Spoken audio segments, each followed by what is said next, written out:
हाँ जी, बरकले जी मेरा दासा हो गया सी।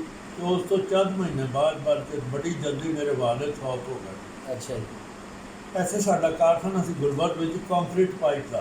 तो एक कांक्रीट। साडा कारखाना मंगला डैम सी उत्थे। सही। ਜਦੋਂ ਮੰਗਲਾ ਡੈਮ बनना शुरू होया,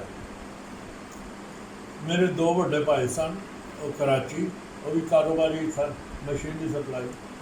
ਉਹਨਾਂ ਵਿੱਚੋਂ ਇੱਕ ਨੇ ਲਾਹੌਰ ਆਉਣਾ ਸੀ, ਲੇਕਿन ਲਾਹੌਰ ਨੂੰ ਉਹਨਾਂ ਦਿਨਾਂ ਜਿਹੜੇ कराची ਰਹਿੰਦੇ ਸਨ ਉਹਨਾਂ ਨੂੰ ਲਾਹੌਰ ਆਉਣਾ ਪਸੰਦ ਨਹੀਂ ਸੀ ਆਉਂਦਾ।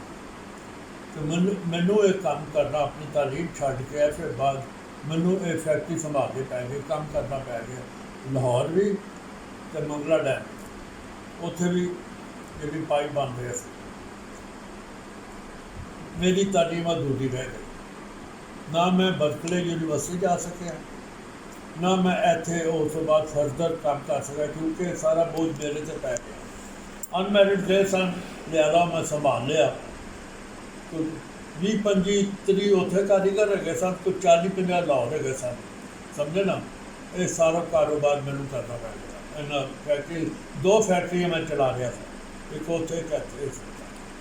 कराची वाले मेरे 2 ਵੱਡੇ भाई ਉਹ 6-8 ਮਹੀਨੇ ਬਾਅਦ ਆਉਂਦੇ ਸਨ, ਥੋੜ੍ਹੇ ਦਿਨ ਰਹਿ ਕੇ ਚਲੇ ਜਾਂਦੇ ਕਿ ਅਸਾਂ ਲਾਹੌਰ ਨਹੀਂ ਰਹਿਣਾ, ਸਾਨੂੰ ਅਸੀਂ कराची ਨਹੀਂ ਛੱਡ ਸਕਦੇ।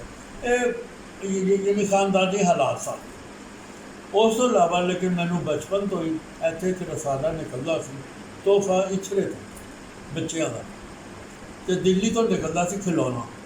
ਉਹਦੇ 'ਚ ਮੇਰੇ ਲਤੀਫੇ ਅਤੇ ਕਹਾਣੀਆਂ ਛਪਦੇ ਸਨ, ਛੋਟੇ ਛੋਟੇ। ਅਗਰ ਕੋਈ ਮੇਰੀ ਗਲਤੀ ਹੁੰਦੀ ਸੀ तो एडिटर खुद ठीक कर दिंदे सन तो मेरे नाम तो छाप देते सन। वो जिसले तुहाडी बचपन 12-14 साल 16 साल की उम्र तुसी पब्लिशर में आ जाओ तो तुहाडा खून होर तेज होगा। फोटोग्राफी का है कि असी इंजीनियर है खानदानी। मेरा वालिद भी सी जी, मेरे बड़े भरा भी इंजीनियर। मैं इंजीनियर तो नहीं बनया, लेकिन वो असर तो मेरे में आया। खानदानी काम भी उहो जिहा कीता। उस तो इलावा ਉਹਦੇ ਨਾਲ ਇਹਨਾਂ ਮੈਂ ਮੇਰੇ ਵੱਡੇ ਭਾਈ ਕੋਲ, ਜਿਹੜੇ ਮੇਰੀ ਕਿਤਾਬ ਪੜ੍ਹੋ ਤੁਸੀਂ, ਅਹਿਸਾਨ ਮਿਰਜ਼ਾ ਉਹਨਾਂ ਦਾ ਨਾਂ, ਉਹਨਾਂ ਕੋਲ ਬੜੇ ਅੱਛੇ ਕੈਮਰੇ ਸਨ, ਜਰਮਨ ਅਤੇ ਅਮਰੀਕਨ ਕੈਮਰੇ ਸਨ। ਅਤੇ ਮੇਰੇ ਕੋਲ ਡੱਬਾ ਕੈਮਰਾ ਹੁੰਦਾ ਸੀ, ਉਹਦੀ ਕੀਮਤ ਸੀ 25-28 ਰੁਪਏ। ਉਹਦੇ ਨਾਲ ਫੋਟੋ ਤਾਂ ਆ ਜਾਂਦੀ ਸੀ, ਲੇਕਿਨ ਕਲੈਰਿਟੀ ਨਹੀਂ ਸੀ ਹੁੰਦੀ, ਹੈ ਨਾ। ਲੇਕਿਨ ਵੱਡੇ ਭਾਈ ਸਾਹਿਬ, ਮੈਂ ਕਰਾਚੀ ਜਾਂਦਾ ਸਾਂ, ਉਹ ਆਉਂਦੇ ਸਨ ਨਾ, ਅਤੇ ਉਹਨਾਂ ਦੇ ਕੈਮਰਾ ਇੱਕ ਵਾਲ ਨਜ਼ਰ ਆਉਂਦਾ ਸੀ, ਅੱਖਾਂ ਵਾਲ ਸਭ ਕੁਛ ਨਜ਼ਰ ਆਉਂਦਾ ਸੀ। मैं बड़ा वो मुतासर होंगे सा कि यह देखो जी तुहाडा रिजल्ट इन्ना अच्छा, तो मेरा जोड़ा वो इन्ना अच्छा नहीं है। उन्होंने फिर एक कैमरा मैनू दे दिता अपना, सुपर आईकॉन था, बड़ा कीमती कैमरा से। वो मेरी फोटोग्राफी की 4 चांद लग गए, बल्कि मैं चांदियाँ भी फोटो खिंचियाँ तो वो भी सही आ गई। बस उस तो बाद 404 फिर एक मेरा शौक बड़ा से इसका। फिर है कि मैं ड्राइंग वगैरह भी कर लेंदा था बड़ी अच्छी। वो करता करता करता करता पढ़ाई लिखाई का तो शौक बचपन तो थी। ਉਹਦੇ ਨਾਲ मैं एक करता करता तो मेरे आ सारा मामला नाल फोटोग्राफी शुरू हो गई।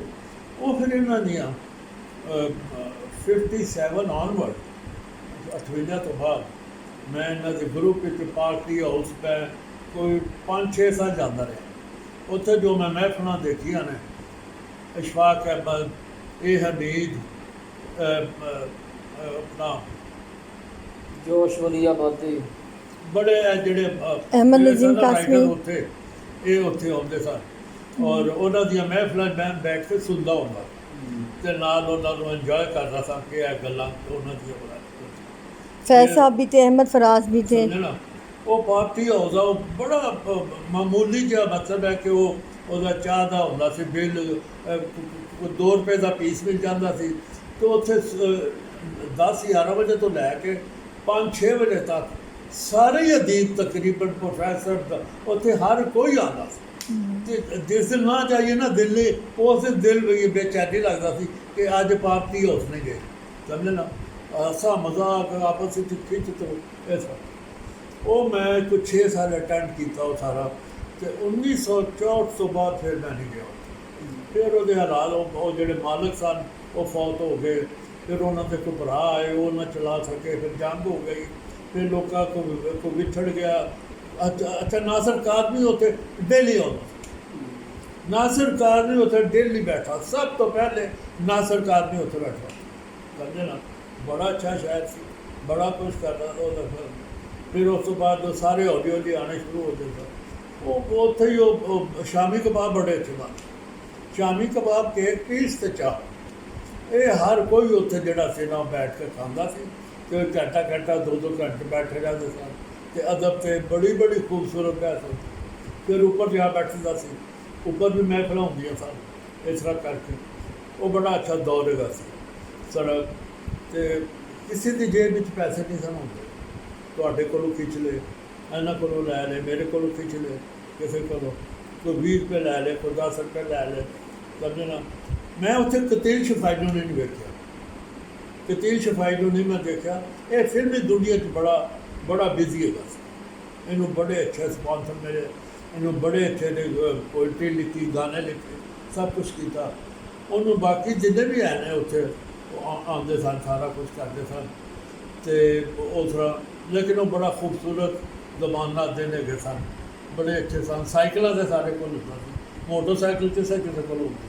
ਇਹ ਜਾਪਾਨੀ ਮੋਟਰਸਾਈਕਲਾਂ ਦਾ ਪਤਾ ਹੀ ਕੋਈ नहीं सी किसी को, ना गड्डियाँ ना मोटरसाइकिल। सादे दौर मगर पुरखुलूस दौर हुआ करते थे वो। जी हाँ, तो थे बल्कि उस तरह। पहली किताब आप कागज़ की नाव आपकी? पहली किताब कागज़ की नाव, पहली किताब का कागज़ की नाव, पहली किताब कौन से सन में आई? 59 60 छपी थी। अच्छा अच्छा 50। दूसरी किताब उर्दू छपी है, हाँ जी। उर्दू रियासत, समझा। तो ਉਹਦਾ ਜਿਹੜੇ ਤਸਵੀਰਾਂ ਮੈਂ ਖਿੱਚਦਾ ਰਿਹਾ ਸਾਰਾ, ਬਲਕਿ ਕਈ ਤਸਵੀਰਾਂ ਐਸੀਆਂ ਨੇ ਜਿਹੜੀਆਂ ਉਹ ਸ਼ਾਇਦ ਹੀ ਲੈ ਗਏ ਨੇ, ਮੇਰੇ ਕੋਲ ਉਹਨਾਂ ਦਾ ਨਹੀਂ ਹੈਗਾ ਰਿਕਾਰਡ। ਲੇਕਿਨ ਜਿਹੜਾ ਮੇਰਾ ਰਿਕਾਰਡ ਸੀ ਉਹ ਮੈਂ ਸਾਰਾ ਅਨਾਰਕਲੀ ਤੁਸੀਂ ਜਦੋਂ ਜਾਂਦੇ ਸੀ, ਅਨਾਰਕਲੀ ਜੀ ਨਿਊ ਅਨਾਰਕਲੀ ਜਦੋਂ ਜਾਂਦੇ ਸੀ ਤੇ ਉੱਥੇ ਇੱਕ ਚਿੱਲਾ ਸੀ ਹਜ਼ਰਤ ਮੀਆਂ ਮੀਰ ਦਾ, ਉਹ ਜਨਾਬ ਨੇ ਦੇਖਿਆ ਹੋਇਆ ਸੀ? ਅਨਾਰਕਲੀ ਕੀ ਚੀਜ਼ ਸੀ? हज़रत मियाँ मीर का चिल्ला देखा होया सी उत्थे? रज़िया हज़रत मियाँ मीर का चिल्ला का उन्हां दा घर मियाँ मीर का, हज़रत मियाँ मीर का चिल्ला गाह थी अनारकली में। अनारकली? जी जी। नहीं मैं नहीं देखी हुई। हाँ हाँ, उसका बहुत कम लोगों को इल्म है। नहीं मैं नहीं देखी हुई। हाँ अलबत्ता को अनारकली दे एंड से सज्जे पासे चले जाओ तो वो अपना वो जड़ा ये जिन्हें हैगा कुतुब साहब का मज़ार है। कुतुबुद्दीन ऐबक। हाँ वो कई दफ़ा गुजरे खलोते, पुराना भी देखा जड़ा तो है हुण कोई 20 को 30 साल गए ने, वो तो रेनोवेट होया, ਉਹਨੂੰ ਦੁਬਾਰਾ ਉਹਦੀ ਛੱਤ ਵਗੈਰਾ। हाँ ਉਹਦੀ देखा। कोई तस्वीर लीती पुराने दी? हाँ ਉੱਥੇ ਉਹ ਸਾਡੀ आपने कोई पुराने मज़ार की तस्वीर लीती? तुसी पुरानी कोई तस्वीर ली होती? ਮੇਰੇ ਕੋਲ ਨਹੀਂ, अच्छा नहीं, रिकॉर्ड में नहीं है उनके। ਉਹ ਮੇਰੇ ਕੋਲ ਨਹੀਂ। ਇੱਕ ਦਾ ਨਕੂਸ਼ ਦਾ ਦਫ਼ਤਰ ਉਹਦੇ ਨਾਲ ਵੀ ਘੁੰਮਦਾ ਸੀ ਛੋਟਾ ਜਿਹਾ। ਉੱਥੇ ਵੀ ਉਹਦਾ ਜਿਹੜਾ ਉਰਦੂ ਬਾਜ਼ਾਰ ਨੂੰ ਸੜਕ ਕਹਿੰਦੇ ਜਾਂਦੀ ਨਾ ਇਸ ਪਾਸੇ, ਕੁਤੁਬ ਸਾਹਿਬ ਦੀ ਮਜ਼ਾਰ ਦੇ ਨਾਲ ਛੋਟੀਆਂ ਦੁਕਾਨਾਂ, ਉੱਥੇ ਵੀ ਹੁੰਦਾ ਸੀ ਉਹਦਾ ਨਕੂਸ਼ ਦਾ ਦਫ਼ਤਰ। बिल्कुल। ਬਾਅਦ ਦਫਾ ਉੱਥੇ ਆ ਜਾਂਦਾ ਸੀ, ਤੁਫੈਲ ਉੱਥੇ ਬਹਿ ਜਾਂਦਾ ਸੀ ਆ ਕੇ, ਤੇ ਉੱਥੇ ਗੱਪਸ਼ਪ ਹੋ ਜਾਂਦੀ ਸੀ ਤੇ ਦੋਸਤ ਕਰਕੇ ਉੱਥੇ ਉਹ ਕਿਧਰੇ ਅਹਿਸਾਨ ਦਾਨਿਸ਼ ਵੀ ਉੱਪਰ ਉੱਥੇ ਹੀ ਰਹਿੰਦਾ ਸੀ। वो कुतुबुद्दीन ऐबक दे अगले हाँ ਉੱਥੇ ਹੀ ਕਰੀਬ ਹੀ ਉੱਥੇ ਨਾਲ। हाँ जी उत्थे ही ने। ਬਿਲਕੁਲ ਬਿਲकुल ਉਹਦੇ ਮੁੰਡੇ ਦਾ ਨਾਮ ਹੈ ਫੈਜ਼ਾਨ ਦਾनिश। ਹਾਂ ਹਾਂਜੀ। ਠੀਕ ਹੈ। ਫੈਜ਼ਾਨ ਦਾनिश ਹਯਾਤ ਹੈਗੇ ਨੇ, ਉਹ ਹਯਾਤ ਕਾਫੀ ਨੇ। ਜ਼ਈਫ ਹੋ ਗਏ ਨੇ। ਕਤੀਲ ਛਪਾਈ ਸ਼ੁਰੂ ਤੋਂ ਦੋ ਮੋਰੀਆ ਪੁਲ ਦੇ ਅੰਦਰ ਅੱਗੇ ਜਾ ਕੇ ਉੱਥੇ ਇਹਦਾ ਛੋਟਾ ਜਿਹਾ ਘਰ ਹੁੰਦਾ ਸੀ ਤੇ ਬੜੀ ਗੰਦਗੀ, ਬਲਕਿ ਅਮੀਰ ਕਰਨਾ ਹੁੰਦਾ ਸੀ ਕਿ ਕਤੀਲ ਦੇ ਘਰ ਜਾਣਾ ਹੋਣਾ ਤੇ ਦੇਖੋ ਗੂੰ ਦਾ ਢੇਰ ਕਿੱਥੇ ਹੈਗਾ, ਉਹਦੇ ਨਾਲ ਇਹਦਾ ਦਰਵਾਜ਼ਾ ਹੈਗਾ ਸੀ ਇਹਦਾ।